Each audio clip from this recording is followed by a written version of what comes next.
I'm Sylvia Henderson, your personal and professional branding expert at springboardtraining.com. I help you show you're as great as you say you are. It seems that some people are able to initiate and carry on conversations so easily.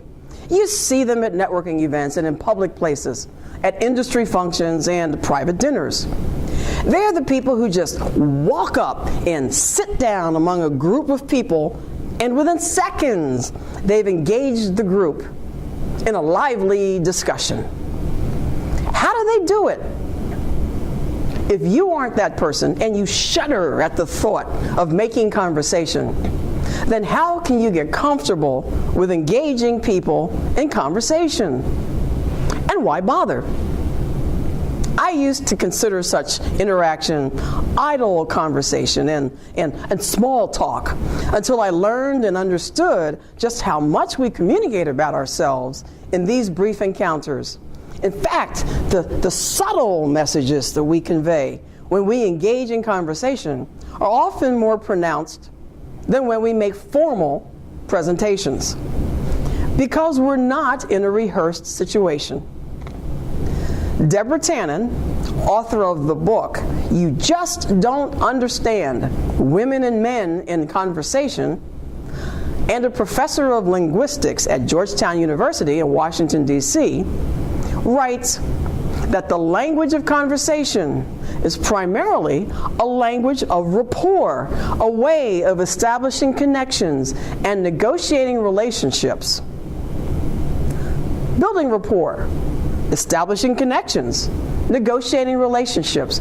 Isn't that what you must do to further your professional, business, and life goals? When you become a good conversationalist, you attract people to you because they find you interesting and engaging. To be a good conversationalist, it helps to have things about which to converse. So 3 ways that you can supply yourself with material enough to engage in conversation with practically anyone are: number 1, become a worldly person ahead of time. Make learning about a variety of topics an ongoing practice. Read everything: cookbooks, newspapers, magazines, product reviews, advertising inserts, signs, and catalogs. 2, immerse yourself in culture, both high and low. Television, music, sports, fashion, art, and poetry are all great fodder for conversation. And then 3, keep a journal.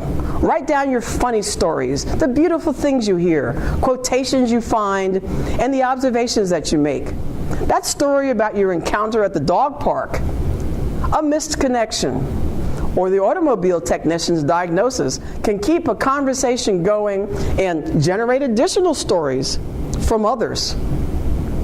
Where conversational skills are concerned, become a student of much and a master of little. The more topics you can talk about, the more interesting you are as a conversationalist.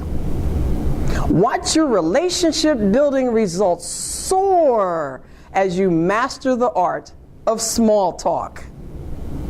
If you'd like a tip sheet on this topic, contact me through my website. Learn more techniques and strategies for how to connect with people and promote your professional image by working with me, Sylvia Henderson. You can reach me by visiting my website at springboardtraining.com.